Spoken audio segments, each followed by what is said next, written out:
Kia ora. So let's get started. Welcome everyone. My name is Anya. I'm one of the co-conveners of the Green Party's Disability Network, the Inclusive Greens. Welcome. I will start us off with a karakia and then do a little bit of housekeeping. So just to start us off with a karakia first. Whakataka te hau ki te uru, whakataka te hau ki te tonga, kia mā kina kina ki uta, kia mā taratara ki tai, e hi ake ana te atakura, he tio, he huka, he hauhu, ti hei mauriora.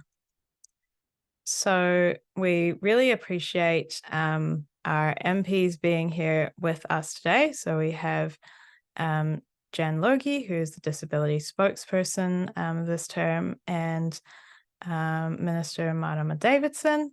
And at 7:30, Minister James Shaw will also be joining us as well. So just a couple of housekeeping things. So the webinar tonight is being recorded. So for anybody who can't make it, it will be uploaded and we will send around the link to that. For accessibility, it's being New Zealand Sign Language interpreted, and I believe do we have the option for the automatic captions enabled, Matt? Is that working? It is not, but I'm working on it right now. Okay, cool. So we're hoping to get that to work. Apologies that it's not up right now. Matt is hosting and working in the background on that. If you have any other technological logistical difficulties or access requests, if you use the chat, you should be able to message Matt, who is the host. Otherwise, you can just send in the chat message. It will come to all of the panelists, and we will do our best to make sure that you can participate comfortably. So yeah, at this point, I will hand over to Jonty, my fellow co-convener, to briefly introduce the Inclusive Greens. Thanks, Anya. Kia ora, I'm Jonty. As Anya said, I'm the other co-convener of the Inclusive Greens Network. We represent the disability-able network of the Green Party of Aotearoa, New Zealand, which includes people with physical, mental, and disabilities or neurodivergence, and mental illness. We have been advocating to make sure disabled people have a voice in our party for the last few years, and yeah, it's been good to work with Anya. I identify as autistic and also have a chronic illness, and our exec and members represent people from right across the disabled community, which I'm proud of. And I'll now pass to Zan to give us an overview of the Green Party's work with disability over the last term. Kia ora koutou, ko Jan Logie ho. I've been really privileged this last term to be the Greens spokesperson for disability and to get the opportunity to work with the Inclusive Greens, who are a force in our party and the background of our political work in Parliament. We stand up front, but it is informed by our network, and I just want to acknowledge them up front. And any of you who are not members of the Greens or the Inclusive Greens who care about disability advocacy in Parliament, I encourage you to join. It's a really fantastic network. So to talk about some of the, I was asked to talk about what are some of the live issues. I'm going to try and keep to my time slot because there are a lot of issues that are still live that we are yet to resolve. I'm going to start with the accessibility bill, for which there have been years of work by disabled people's organisations and advocates advocating to government agencies to get legislation like exists in other countries to remove barriers to access, so that disabled people and people who may have access barriers for other reasons are able to fully participate in society. And the work was all going towards being able to set standards and to be able to monitor and enforce those standards to ensure that we actually turbocharged the removal of those barriers, because they're holding people back and meaning that people can't access their fundamental human rights. And sadly, after all those many years of work, what the government produced was a piece of legislation to set up some committees to establish an advisory committee to make suggestions to the minister. So we worked really hard this term with different disabled advocates and organisations to be able to support opposition to this bill. There was an incredible number of submissions, and if people didn't follow that, you can still see those online. They're really powerful and describing just the extent of the barriers government agencies who have made commitments where there's legislation in place and that's actually just not delivering on their legal obligations, let alone the areas where there isn't legislation. And we sadly didn't manage to make fundamental change in the committee because it was drafted so tightly that we couldn't get the changes through. And we're waiting to see. We're hoping that the government has seen the errors of their way and will not be returning that bill to Parliament, but we are trying to keep the pressure on behind the scenes. So that's one, and it's a really important thing, and I start with it because it has the potential, if we got that right, to actually make change right across the whole system to benefit all of us. Another area that's deeply unresolved and that we've been pushing on is housing. It's estimated that about 2% of the housing stock in New Zealand is accessible, which is pretty shocking. And we're building more. The government's very proud about the fact that we're building more houses now than I think any time since maybe the 50s. Marama will know this a little bit more, 70s.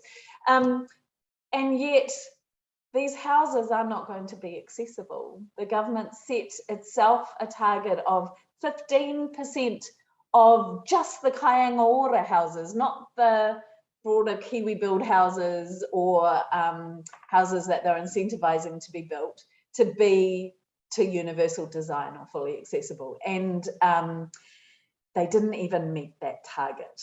And they have put nothing in place to incentivize other builders or developers to ensure that the homes are accessible. So we're spending all of this money and all of this effort into creating core infrastructure that provides a fundamental human right that locks out disabled people. So we've been asking the minister questions in select committee that she hasn't liked very much, as well as in question time, and trying to work with journalists to get stories about this, and working with advocates again to try and put pressure, and noting that the United Nations told New Zealand just last year that they should adopt and implement an accessibility strategy underpinned by the principle of universal design and commit to a target of 100% accessibility for any newly built public housing, not just Aotearoa,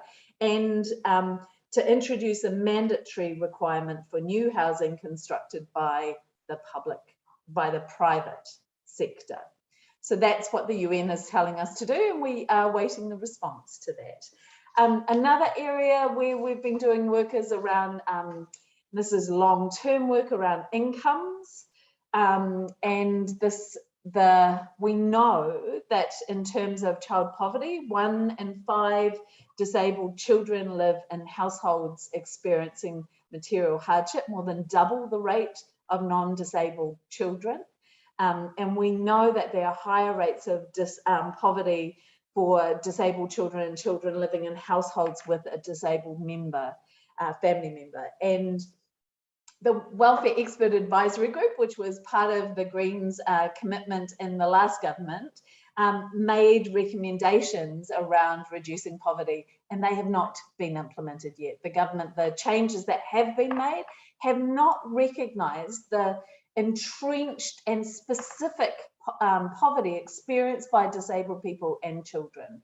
And we've been advocating for the increase to the disability allowance, as well as you'll see, hopefully, have seen our policy around taxing the wealthy and providing a guaranteed minimum income, and really importantly, turning ACC into an organisation, an agency of comprehensive care that would remove the discrimination in terms of access to that support, which at the moment you can only access that support if your disability is a result of an accident and not an illness or a situation from birth. So we would remove that discrimination and distinction, and we have been working with the Minister of ACC in terms of trying to continue to push on those changes as well. We have also been meeting with people in the community, talking and understanding more around enabling good lives and advocating for that to be sped up, but also for the enabling good lives principles to be implemented across government. And recognising, we think Waikaha and the establishment of Waikaha is a good move. And as a centre of government to be able to push out that change, but acknowledge, and Marama can speak to this more, that one agency alone cannot do it. Actually, we need all of our government agencies to get on board with those principles and ensure that they're delivering for people and removing, the discrimination from their practice. And that even in the way it's set up at the moment, my understanding is enabling good lives is not delivering as it was intended to. That really, that there needs to be more resource put in to enable supported decision making rather than just removing the decisions and limiting the ability and choices that disabled people have around the individualized funding. And that really it should be able to be anything that they deem will give them that good life, not just a choice from limited options decided by somebody else. And that really there needs to be a one-stop shop for whānau and more efforts put into building competency at the front end of that process. And recognising that sometimes those tensions between family and the disabled people can actually be quite complex in terms of enabling autonomy. And families can struggle with that sometimes in established dynamics. So there needs to be a lot more work around that. Also worked with Disabled People's Assembly around looking at the funding for people within work through MSD. And put in written questions and have been raising this with the minister, and which I think in DPA put out a great report after we'd had some discussions around this, and which we are using in terms of our advocacy. And it really clearly there needs to be a review of those funds to ensure that people are they're far more proactive, ensuring people get the resource that they need, and that we remove the barriers to people's full participation in employment and training. And it's clear that a lot less money has been going out the door, and it's been getting harder to get. And the government has decided it's a fund of last resort if after people have used up every other option, as opposed to actually recognising that the cost of disability and participation is a cost that's created by society, not and shouldn't be borne by the person themselves. So that's another area that we've been working on, as well as education. Tiano's been doing that work, and Ricardo has been doing great work with community advocates around removing the acceptable standards of health and the immigration policy.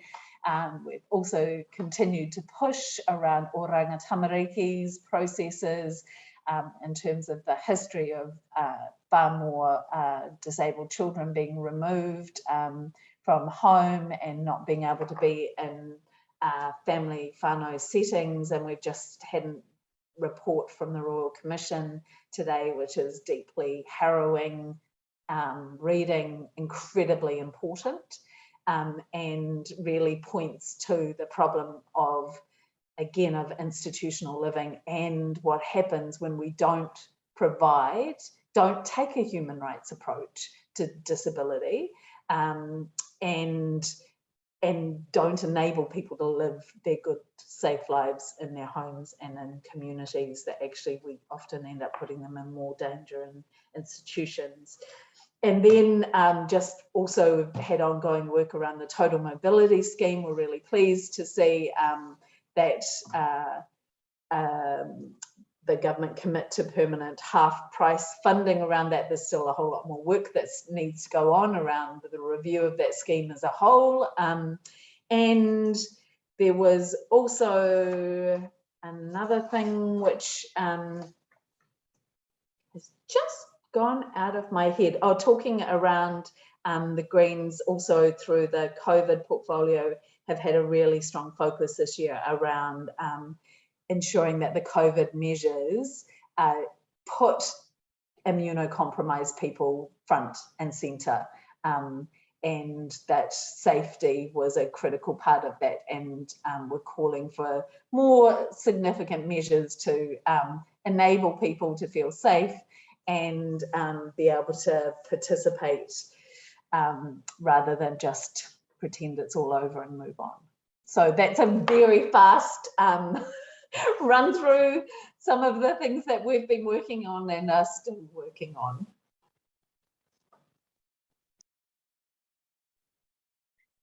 Thanks so much for that.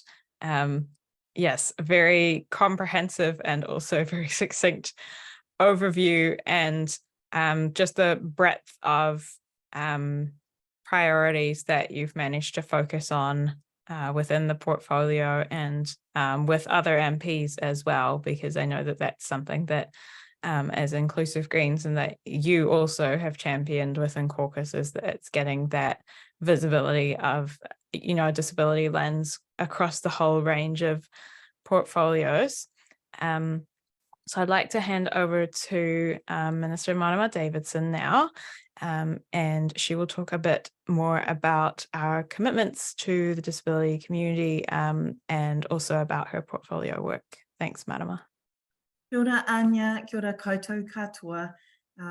Ko ngapuhi me te rarawa ngā iwi, ko Ngāti Parau te iwi, tēnā koutou katoa. Marama Davidson, co-leader of the Green Party and Minister for the Prevention of Family Violence and Sexual Violence, also Associate Housing Minister in the area of homelessness. I'll just from the start acknowledge that both of those issues, violence and housing challenge and homelessness, are absolutely challenges that disproportionately impact on disabled people.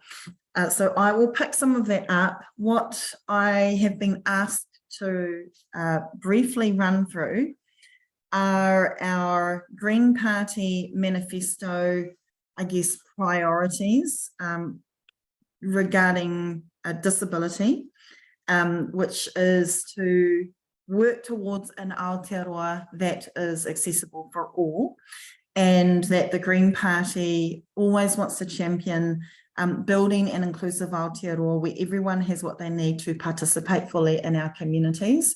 For those who are able to see it, I'm holding up our Green Party manifesto that we only launched, I think, a couple of weeks ago. And so on that, in that manifesto booklet, page 9 has our disability, I guess, top priorities. Jan has thankfully covered a lot of it already, including the income guarantee, but specifically recognising the need to make sure that anyone who is limited in their capacity to work due to disability or health condition receives at least 80% of the full-time minimum wage. Jan has, I think, referred briefly also to, and I'm just going to acknowledge a question from anonymous, from a person using the label anonymous, who talks about accessing more supports, accessing more disability supports, and particularly for those on the autism spectrum or those who have long had trouble accessing better support. And one of the points in our manifesto document is to fund advocacy services that support, is to improve access to disability related supports, including double the disability allowance and expanding the criteria, which in my mind as co-leader is about recognizing that there are still people blocked, still people not able to access those supports. Jan has already talked about enabling good lives and principles, and further, we're really clear that we need to fund advocacy services that support people with disabilities to advocate for themselves. And that includes Māori-led support for tangata whaikaha. I mean, that is key for us as a principle, is returning agency, affirming agency of everyone, including disabled people. Jan has also talked about accessibility for homes and buildings, and in combination with things like the bonus developments that we've mentioned in our housing announcement, is to both reform the building code, but also provide more incentives for developers to have more homes that are accessible. Even though we haven't done well in our government and state and public homes, we also want to encourage broader building of accessible homes and buildings. And we would prefer that to be, I mean, I think accessibility in general, but particularly for the building code, we know it's important for that to be the default, and that you would have to proactively seek exemption to not build an accessible building. As an example of what we want to push for, hey, there is another point in here about requiring media and television to provide media in an accessible format, and that includes captioning, audio description, and New Zealand Sign Language content, with a 100% target for captioning for all television programming in Aotearoa. And finally, in the manifesto booklet, eliminating the use of seclusion and putting in place safeguards as well. Jan also talked about the inquiry into abuse in state care and the Royal Commission inquiry. And so I was just firming a few more of those points that Jan very thoroughly went through, firm those up. And then I wanted to, I've got in front of me also, look, can I just mention, in the prevention violence space, I want to really acknowledge the strong, staunch, hardcore advocacy from disabled people advocates and organisations, the previous Disability Rights Commissioner from Human Rights Commission, Paula Tesoriero, and countless grassroots mobilising that have made sure that we are centering disabled people in Te Aurere Kura, which is the strategy to eliminate family violence, sexual violence, especially given I mentioned earlier, disabled people are sadly, tragically, unfortunately, more likely to experience violence than non-disabled people. So Te Puna Aonui, we have had to really get our act together, can I be honest about that, and do better in terms of pulling in disabled people as experts and leaders in this work, as well as forming better relationships with groups and organisations who centre disabled people.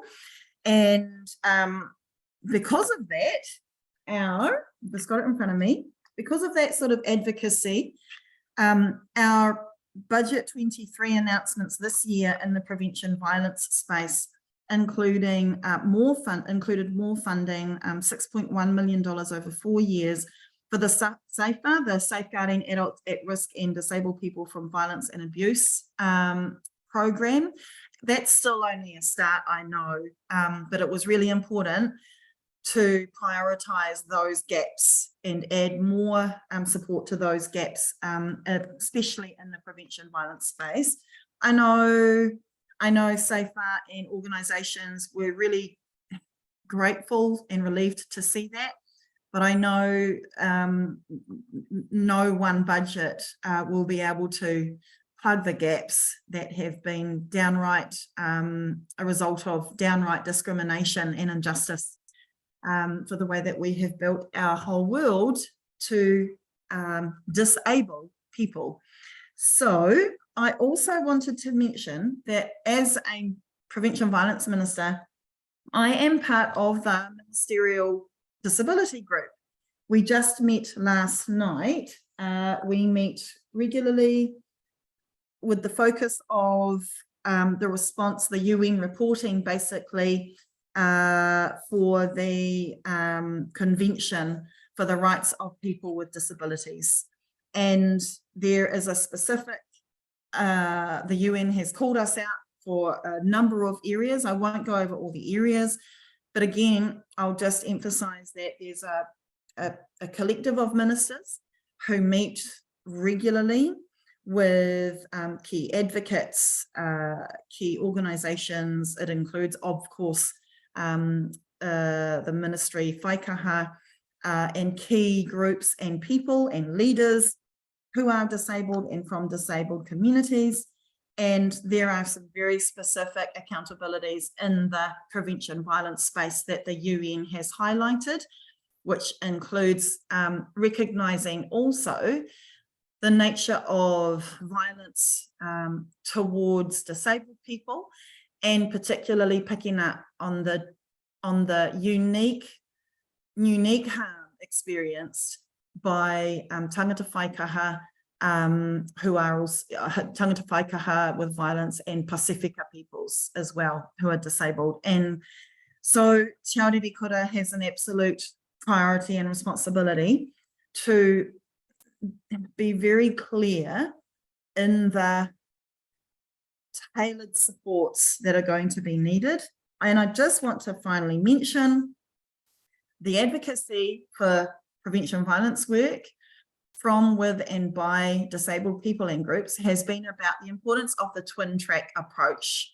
So we absolutely have to ensure that all services are accessible and appropriate and safe for disabled people. And at the same time, we need specialist and specific expertise services, which scandalously we have not had, especially in the sexual violence space for disabled people.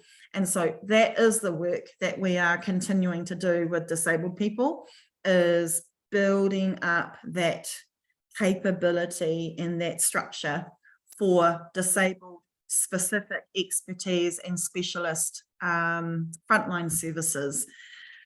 Look, I feel like I've been talking for a long time, and I'm keen for us to get to some questions while I am also checking. I don't believe my colleague James Shaw has been able to leave his other event yet, so that's okay. I'm sure Anya will help us work around that. But Anya, I'll chuck it back to you for now.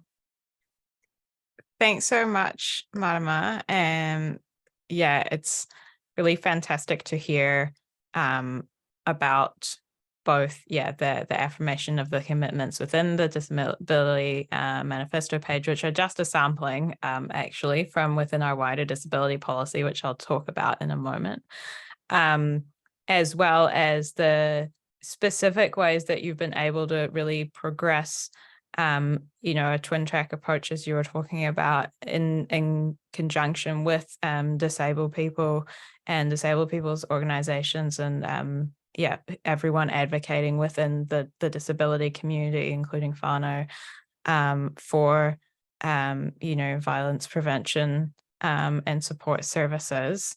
Also just acknowledging the questions coming in, so we will get to them soon. What I'm going to do is, and can someone please let me know if James Shaw, Minister James Shaw, arrives, because when he gets here, we will switch over to having James speak for a few minutes. But in the meantime, what I wanted to do is just go a little bit through our disability policy. Sorry, I'm just getting the correct page in front of me here. But in the policy, the sort of general structures that we have, a vision and principles at the top of that, which I will read out in just a second, and they sort of anchor us within our work. So the vision and the policy is that disabled people lead dignified, rich, and satisfying lives. So we're thinking really about how we can make that a reality, that we're leading those particular type of lives that we want to lead, and that we're actually able to do that. We had to make the vision one sentence. So the Green Party has a charter that all of our mahi is founded around, and the disability policy, we show the alignment with that charter. So I just want to kind of go through those key values and principles. So right up the top, of course, is honouring Te Tiriti o Waitangi.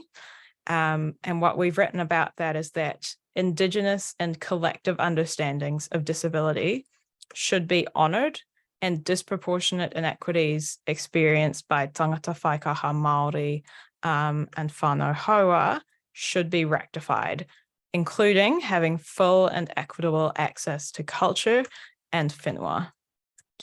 Then after that, we have ecological wisdom, and our leadership and wisdom should be recognised as a key pillar of environmental and climate justice. Under social responsibility, our next charter principle, in all areas of life, we should be visible, respected, included, and valued. And appropriate decision-making, which is about decisions being made by the people impacted and at the appropriate level. We've got nothing about us without us. We, with the support of whānau or loved ones when appropriate, should be in charge of the decisions about our lives and meaningfully shape the policies which affect our community. And finally, we have non-violence. We should not be discriminated against in any form due to disability or other marginalized identity, neither in policy nor in practice. Ableism in all its forms should be condemned, and the transition to a non-disabling society should take place in a way that also addresses interconnected forms of oppression. So this is the anchoring for our work, and I'm going to put in the chat the link to our disability policy in case anyone wants to have a look at that as well. Can I just check whether Minister Shaw has arrived or not yet? Sorry, Anya. Not yet. Okay, that's all good. Yeah, we will keep going, and hopefully he'll make it along at some point. I recognize that all of our MPs are incredibly busy at the moment. Parliament's trying to get through a whole bunch of legislation, and it's the pre-election period. Yeah, I might actually just hand it over to Jonty if there's anything that you wanted to respond to or pick up in what Jan and Marama have said, or to expand on. And I'm just going to put this policy link in the chat. Yeah, I thought you both covered NZSL and Aotearoa and disability really well. I would add that Inclusive Greens did make a submission for the accessibility bill that's available on our Facebook page, and thanks for all your hard work in really exposing that issue. And I feel this is something that could have easily been seen as, oh yeah, we did something, even though it's not only something we don't see as going far enough, but something we see as to be increasingly harmful. And yeah, we spoke well on employment rights. And another something that Greens had been pushing on that was passed in the last year's budget was phasing out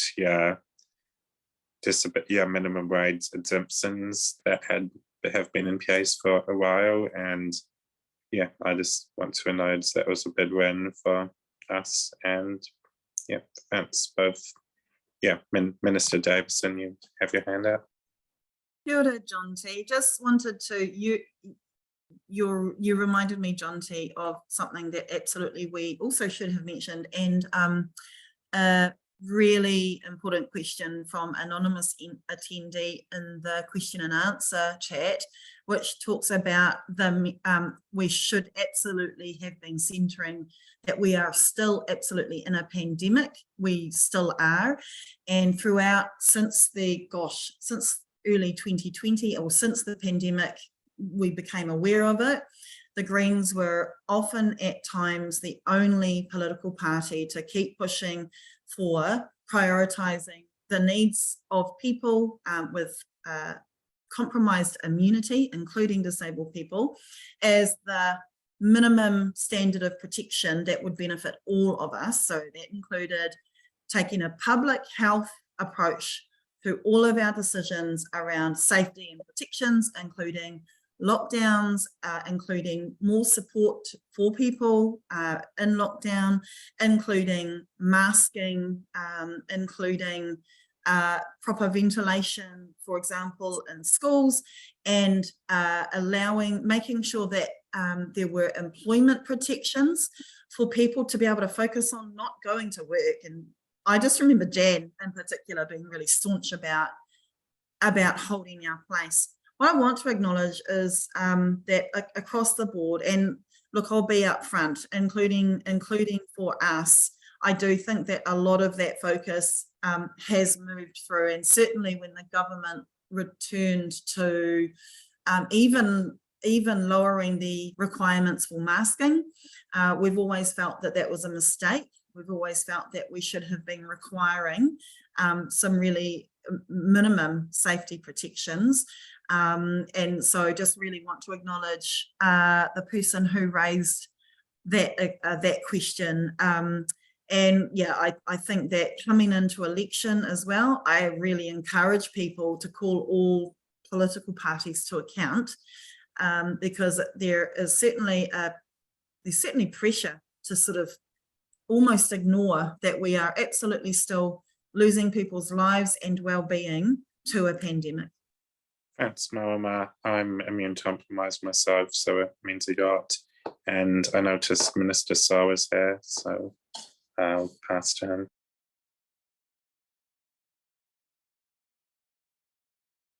Kia ora, James. It's Marama again. I'm just going to jump in and allow James some time to breathe and introduce James. Jan and I have covered a lot of sort of broader disability focus across the broader range of Green Party priority, including prevention of violence space and the million things that Jan advocates hard for. And James, we were wanting you to introduce yourself, of course, and have a particular focus on why it's important for disabled people's expertise and leadership to be an essential part of our emergency and climate response. And so feel free, go ahead, James, the floor is yours. Sorry. Thanks for being here as well, James. It's good to have you with us. Kia ora mai tātou. Thank you for having me. Sorry, excuse me. I'm running a bit late from an event across the other side of campus, so I'm discombobulated.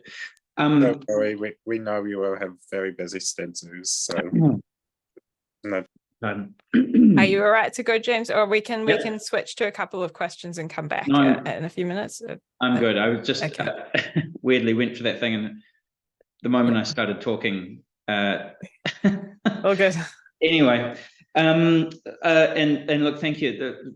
I'm just sort of looking at the list of participants, and it's wonderful to see quite a lot of people I know, also loads of people I don't know. So for all of you, whether I've met you before or haven't had the opportunity yet, good evening, and thanks for the opportunity. Okay, so, well, I mean, you all know about the intersection between the climate crisis and the issues of and how that impacts on people with disabilities, kind of far better than I do. But I would just wanted to kind of refer to some of the work that we're doing, in particular in relation to climate change adaptation, where the impacts of climate change are felt most severely amongst, well, shall I say, people who are traditionally excluded for one reason or another, but in particular on people with disabilities, and even more so people with mobility impairments. And so we had some examples of that during, for example, in the flooding that took place in Tamaki Makaurau, Auckland, earlier this year, where on hundreds and hundreds of homes throughout the region, there were people who were who had a range of disabilities, but in particular those with mobility issues whose lives were at greater risk than anyone else. So there were homes where we had people in wheelchairs, for example, who were unable to get out of the property, and the property happened to be in a gully that was experiencing flash flooding, and were kind of trapped in those properties, and having to find their way to the upper floors while the lower floor flooded, and so on. And actually, given some of the stories that we've heard, it's remarkable that more lives weren't lost in those events. And so I think that really kind of brought home the kind of stark reality of the inadequacy of both the kind of overall context, which is, we've built places in floodplains, which you generally shouldn't do, but also we've done things like we've covered up streams and turned them, buried them in pipes, which means that when you have a flood event, it all takes place above the surface, which means that the damage to property is greater, which means the increase to life is greater, which means the impact on mobility impaired people is greater, and so on. And none of that has gotten thought through at any point in any of the decisions that have been made. So when we're kind of moving towards primarily a legislative response, in order to try and set up a framework for how we respond to the risk of these kinds of events occurring in the future. To me, it's utterly critical that the voices of people with disabilities are in the decision-making process around that, and that's not just as affects their particular property, but actually in the design stage of the legislation and of the institutions that we need to set up. So, for example, we are going to need a process for communities to make decisions about, how to respond to the risk in their particular area. And risks are different, right? So, for example, in parts of West Auckland, the greatest risk was that houses would slip down the cliffs and into the sea. In other parts of Auckland, the greatest risk is that they would flood because they were on river plains. In other parts of the country, the greatest risk will be access to fresh water, or, for example, what you saw in Hawke's Bay, where roads and bridges got destroyed, all the utilities got cut off, whether that was water or gas or power or the internet, and so on. And so we do need highly localized decision making about how to respond. And then, you have choices about, does it make sense for the houses to be put on stilts? Does it make sense to build flood defences?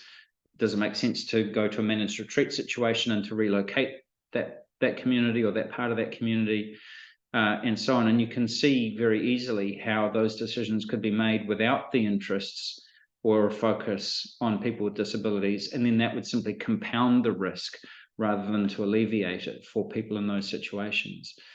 And so the kind of, as we set up legislation for what that process for decision making looks like, I think it's really important to be able to get your voices into that legislative process, so that once that's passed and there is a way of communities making those decisions, that those considerations are foremost rather than kind of afterthoughts or non-thoughts, as is so often currently the case. So sorry, that was quite a sort of a long rambling kind of way into it, but that's the way that I've been thinking about it in terms of, this kind of particular domain around what we need to do as a country, which is to work out a way of making better decisions around where we live, how we live, what are the standards of our buildings and our communities, the design of our infrastructure, the design of our transport systems, and so on, because all of those things will make us more resilient. But it would be quite easy for us to create a sort of an average resilience in which people who don't kind of fit the average are actually end up in a worse situation rather than a better situation.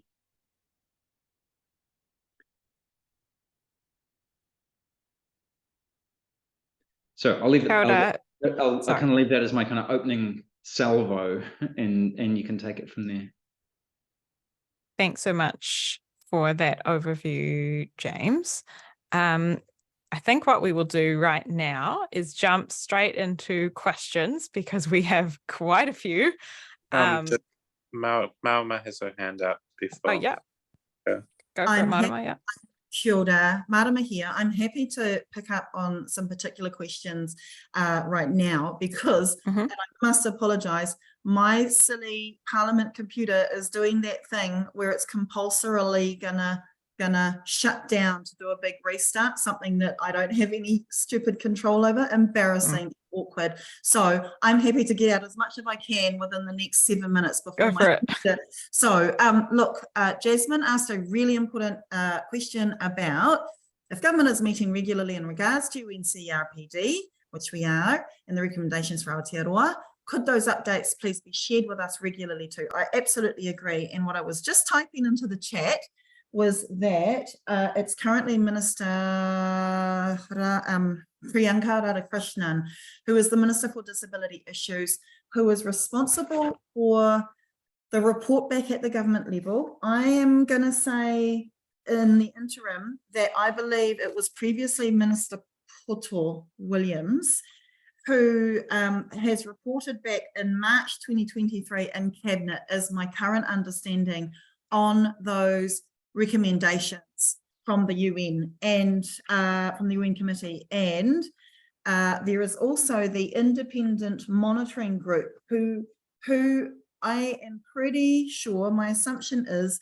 that they too will be have ways of getting these report backs out. So that includes the DPO, Disabled Persons Organization. Thank you. Coalition. Yeah, Coalition. so it includes the DPO coalition and also the You know better than I do. the Ombudsman and the Human Rights Commission Yes. make up the independent monitoring mechanism. So yeah. I'm happy at our next ministerial meeting to take that feedback that actually more people are interested that we could try and improve getting those report backs and updates out, because there are more people who are interested who don't feel like they're getting that information. So thank you for asking that, Jasmine. Oh, thank you, Marama. Was there any other questions that you spotted that you would like to answer in there? There was, and I wrote some stuff, but this is such an important one that Jan has done particular work on. Jan, did you want to pick it up? Is a question about individualized benefits. Yeah. I was so pleased when I saw that. And as a question, this is something that the Greens have long advocated for. I think in terms of discussions that we get to have with Labour ministers ahead of budgets, I think this has been something that we've raised every single budget, because we recognise how fundamental it is in terms of enabling disabled people to have healthy, happy relationships and not be forced into financial dependency or on another person, or to be putting partners into caregiving roles, as well as the intersection between this and family violence, in terms of that, of putting people in situations of dependence. It's so like 1950s, possibly even more backwards than that, the current policy. So we have been advocating for that very, with a very strong feeling. And it was great to see that question. And I'm going to quickly jump in again, because I see answers online. Kia ora, Tony, with a really important question about the day-to-day subtle violence. I mean, violence is violence, right? And especially including what I think you're referring to as hate crimes, specifically targeting disabled people, which are not specifically defined in current legislation. And thank you for asking that. We need to be really, really clear that all violence is unacceptable, is a crime, but that means that we have to understand and specifically define the unique, that's a terrible word to use for violence, the targeted violence towards day-to-day people. And so you're right, Ants, that hasn't been picked up yet. The Greens have been really clear that the hate crimes and legislation should have kept the human rights aspect across the board this whole time. We were pretty peeved to see that be wound back. But Jan, you might have some further to add. Yeah, I would add to that it's also recognising that we have a lot of work to do as a society to undo that really old thinking that put many disabled people away in institutions or actively, like genocidal kind of practices. And it's not that far in our past. And that many of those attitudes have kind of shifted form but still exist, and that there needs to be kind of the hate legislation, but also disabled-led anti-discrimination initiatives. And that's part of our thinking in terms of our policies around increasing funding for DPOs and enabling the advocacy, because those ideas are best challenged by disabled people themselves being able to staunchly advocate and to have the resource to tailor the campaigns. And I think it's also linked to our policies as well, like all of these government policies in terms of the sites, like even the example around the acceptable standards of health and the immigration policy sends a message from government that disabled people are seen as a cost. That is part of the violence, right? And so government needs to be doing that thinking itself. And also in our policy was about wanting to be actively having the public service as a lead employer of disabled people to ensure that actually the capability in our government agencies is being developed. Disabled people are where government's actively removing those barriers, and they can start challenging some of those ideas from the inside as well as within disabled people's organisations.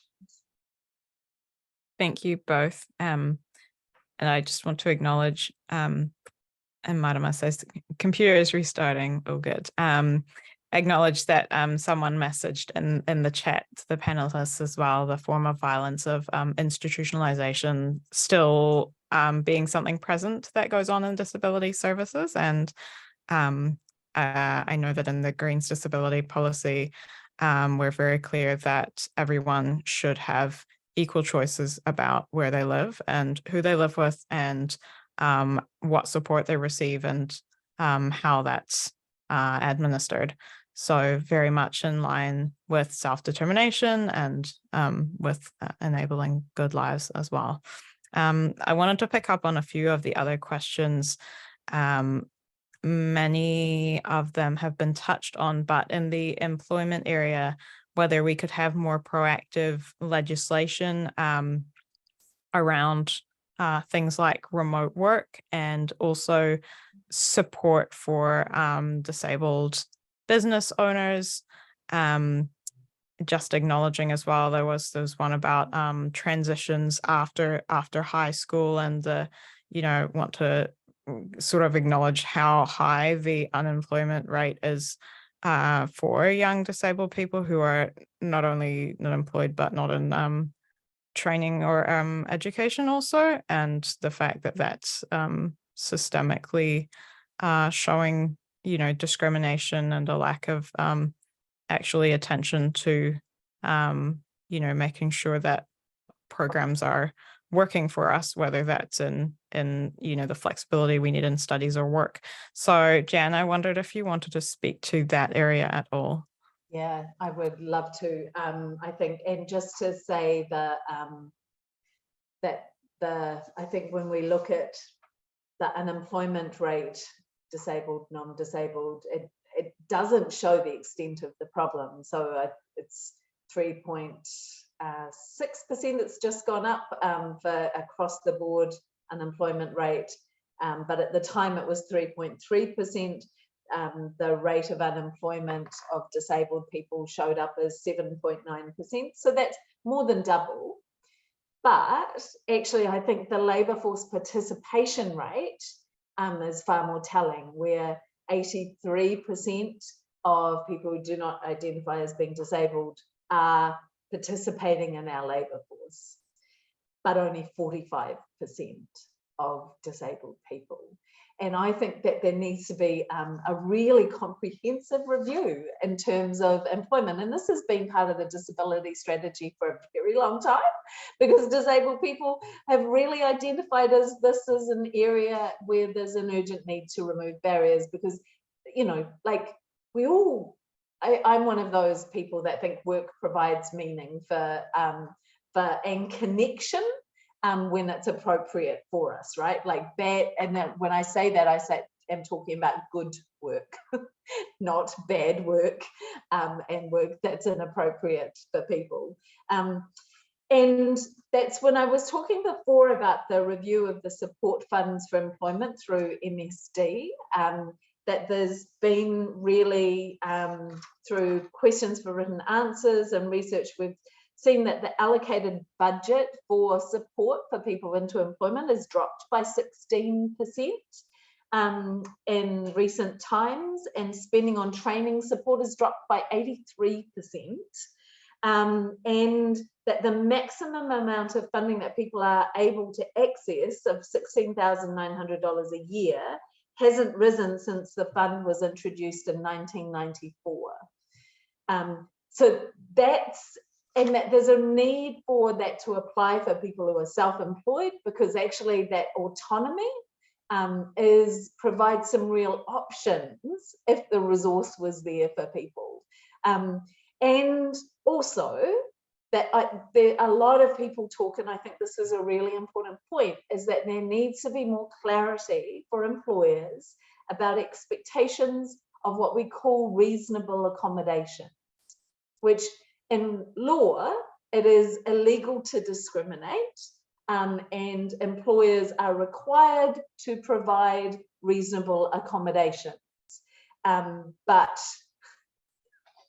I suspect everybody listening to this knows or has experienced the flaws in how that's understood at the moment.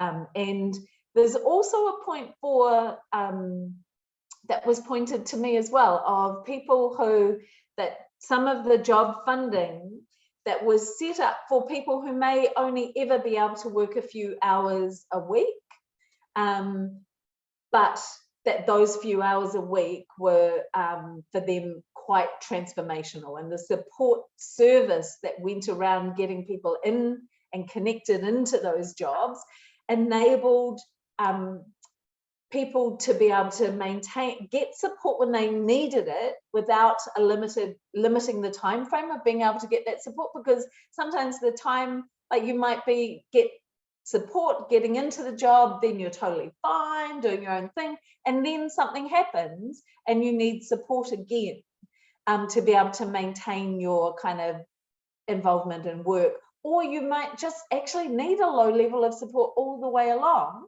and that actually is valuable, but that fund has kind of been reorientated and there's been a time limit put on it. That means that actually we're not providing support for people who are most likely to be locked out of employment. That it's almost like the system has given up on those people. And I think that's really, really unfortunate. Though celebrating the removal of the minimum wage exemption, and I want to give a specific call out to People First, who have been campaigning alongside. We got to support their campaign about 10 years ago, my first term in Parliament, having meetings all around the country about the importance of removing that exemption, and that is progress. But around, we need to have more support for people to be self-employed, and I pick up on the point in the question that was raised around for small business owners as well, and making sure that things meet people's needs and aren't just kind of rigid and meeting government agencies' needs. Thank you, Jan. Yeah, I think, that also picks up on something that Gustavo was asking earlier in the Q&A, like what proactive policies do we have to take the burden of advocacy, away from disabled people and whānau? Sorry, I will be paraphrasing some of these questions. But the fact is that at the moment, we don't have a lot of proactive policy. We have a lot of policy that means that, like, if you think you're discriminated against, you could theoretically take a legal complaint under the Human Rights Act, but you're going to have to prove it that you were discriminated against. The burden of proof is not on the employer, it's on you as the disabled person. So it's a really difficult system, and we badly do need accessibility legislation with enforceable standards behind it. I am just going to whiz through a few of these questions that I can answer quickly and then pass over to Jan and James again. Yes, to removing the barriers that in work and income make you have to restate, get the assessment and restate your condition every 3 years. That's been core green policy for a long time, is getting rid of that bureaucracy. Maybe something I should clarify here as well is that the things in our policy, even though they might not have happened yet, that doesn't mean that we're not committed to them. That just means that because the Greens are in government with other parties, the position that we have is that we take those commitments, and then our MPs and the wider Green Party, and in particular the inclusive Greens from a disability perspective, is then advocating as best as we can for those issues to be more prioritised within government's mahi. So just because it's been in the policy for a while and it hasn't happened yet doesn't mean we're not committed to it. It means that it's been a priority. It's been there. We recognise it. Yeah, people have quite rightly called us out on not having the disability policy and manifesto in alternate accessible formats. Sorry, we are working on it. And we do acknowledge that needs to, in future, we really need to be getting that out at the same time. But yeah, what we're going to do for NZSL is that we're making a video from the Inclusive Greens.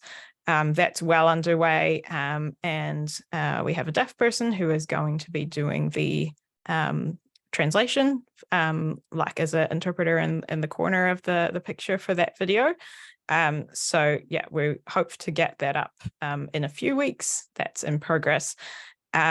Easy read is underway, large print is underway, and we're hoping to do Braille and request. And in terms of the disability policy being in a PDF, somebody asked about that. Yeah, you're right. It would be great to have it in other formats as well. The disability policy is going to get a really thorough full review next year. And after that review, we'll take care to make sure that it does get into all the alternate formats. That PDF is a screen reader accessible PDF. I can attest to being a screen reader user who has looked at it at some length. But yes, good points. Somebody asked about the recording being sent out. Yes, the recording will be emailed to everybody who RSVP'd in a couple of days. I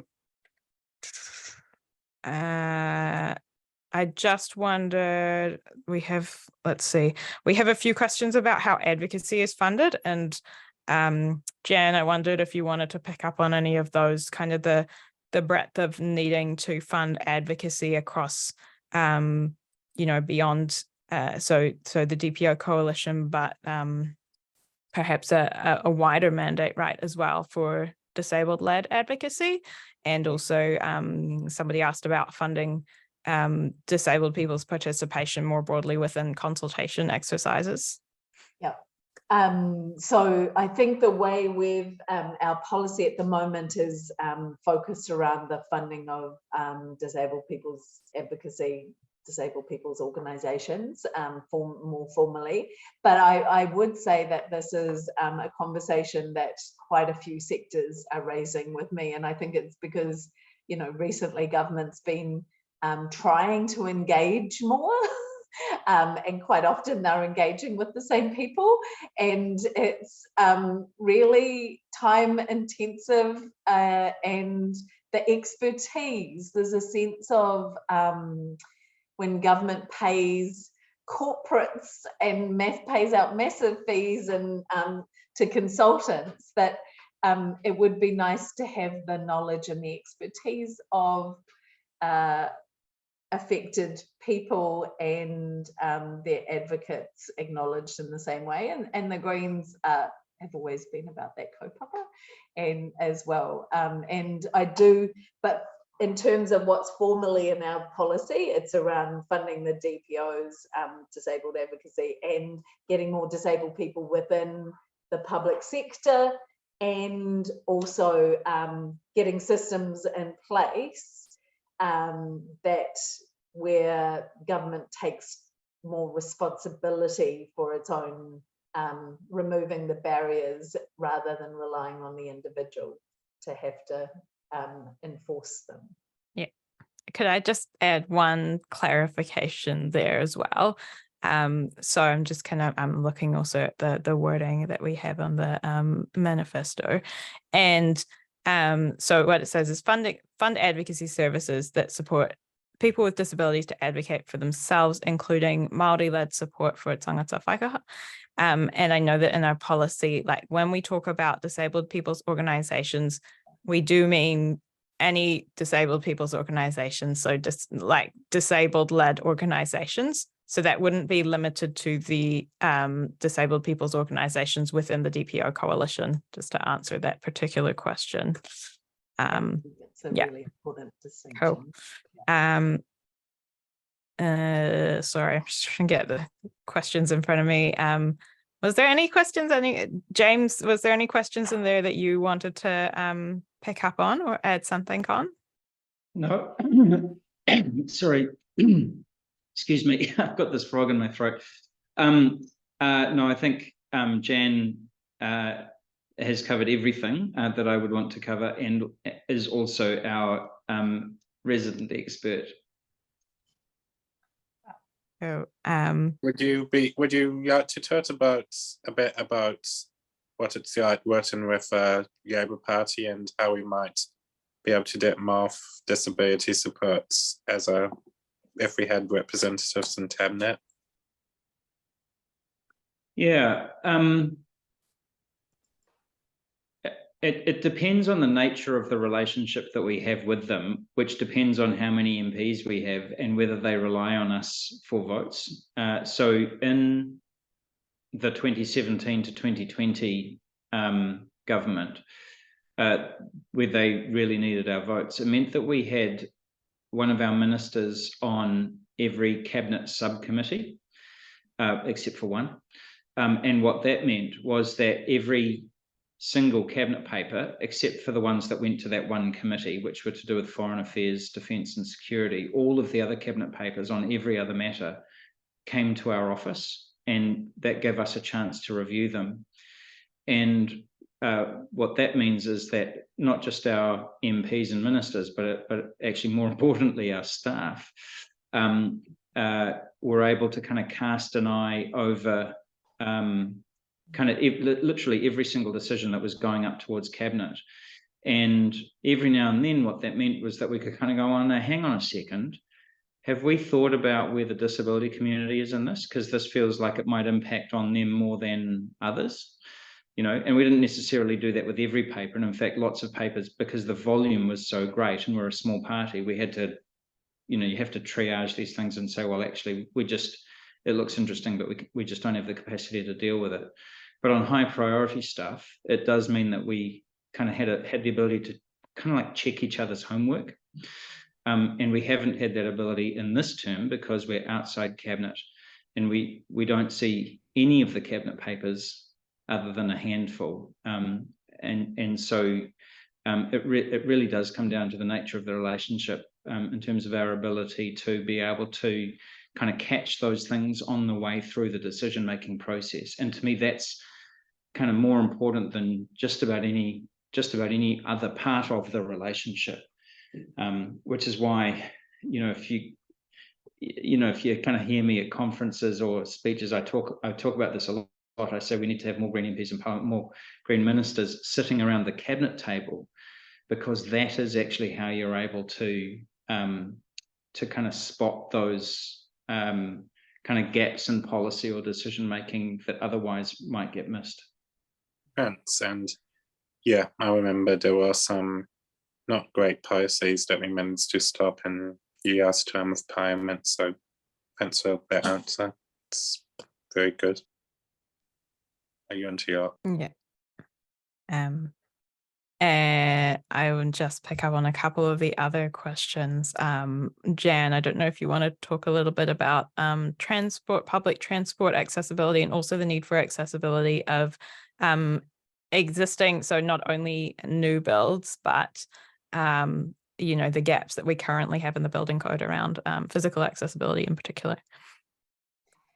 Just really quickly, because I realise we're almost at time. It's part of, I guess, that the importance of the accessibility legislation to be able to set the standards and to be able to monitor and enforce them. And the buildings and the example that was given in terms of the dentist, like we've had legislation from 2004, I may have that right, around public buildings, and the UN has called us out on the slow implementation of that legislation. Like, you know, it's quite a long time, and it just hasn't. And I think it comes down to it's not seen as a right. and it's not seen as legally enforceable. And we need to make sure that they are, our buildings and our transport. And I know that disabled people, even around the total mobility, like in part of that review, we want that to include ensuring that we've got enough transport for people to be able to use those options and for them to be electric vehicles, so that disabled people can be fully part of this new world around low carbon emissions and get that same sense of satisfaction of being part of the solution as other people. Yeah, and just that need for, the whole infrastructure, like, when disabled people are trying to get electric vehicles, can they be modified? Are the charging stations accessible? And thinking more broadly about that. I will just quickly answer a couple of the questions that we've had around basically the limitations of current disability support. Marama touched on this before in terms of its breadth and how it doesn't cover people with a whole host of conditions. We've had examples. We had one sent in around dementia, but we also ME/CFS, so myalgic encephalomyelitis chronic fatigue syndrome, and long COVID and other chronic conditions. I know this issue quite personally because I have one disability that qualifies me for support. I'm blind and I have long COVID, which does not, and I just see those inequities and want to assure everyone that it is definitely in the manifesto and in our policy to expand the criteria for disability support, and that needs to be actually based on need, and that needs to be invested in, so that we're not having the situation we currently do where people have to petition condition by condition to get them reclassified as disability, because that's absolutely a waste of everyone's precious energy, when it's about changing the political settings. We're pretty much coming to time, so I just wanted to quickly see whether Jan or James, you wanted to say anything in closing, and then I have a few just final bits and pieces to say, and then we'll finish. I do apologize to people whose questions we didn't quite get to. Jan, is there anything? I guess I would just say, from my personal perspective, like, it feels like it's time for a revolution, a revolution towards inclusion and a society that's, in tune with the planet and where everyone's included. Like, I feel like it's time. Like, this might be our campaign slogan, the time is now, but I really feel like it is. And I really would love to invite everybody on this webinar tonight to join us in this. Like, it's not theoretical for us, it's core to what we're about. And thank you all for your amazing questions and work. Amazing, thank you. And James, any final words from you? Yes, look, again, thank you for the opportunity. And I just, again, want to acknowledge that there's over 50 people who have taken the time out to have this kōrero with the three of us, and we really appreciate your time and your dedication and your interest, given, the range of other things or circumstances that you're facing. We do really appreciate it.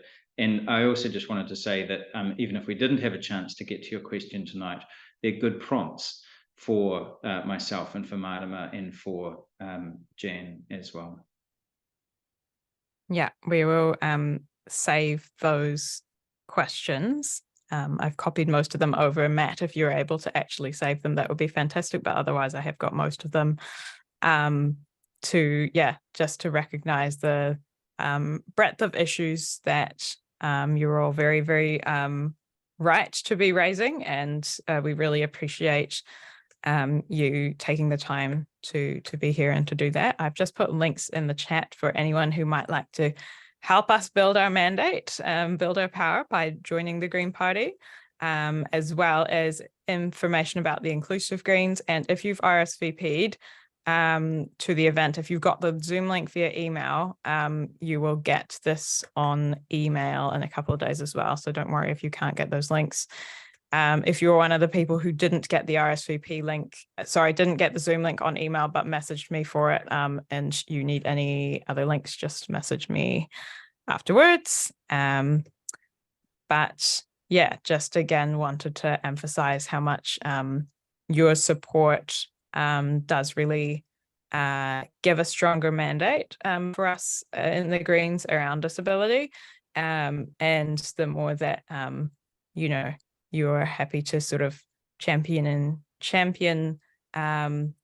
that, the more power that we can have to actually be getting more MPs in Parliament, and inclusive Greens always work with our MPs. So not just the disability spokesperson, but across caucus to actually be, raising issues from a disability lens and helping to sort of build their capacity around that as well. And we will continue to do that into the next term of Parliament. So I want to thank our interpreters, thank all of our MPs, including Marama, who had to leave because the computer wasn't behaving. But thank you, Jan. Thank you, James. And I'll just pass over to Jonty. If there was there anything else you wanted to add before we close off with a karakia, Jonty? No, I think we're over time, so just thanks to everyone for coming, taking time out of your evening, and I hope you enjoyed talking with us.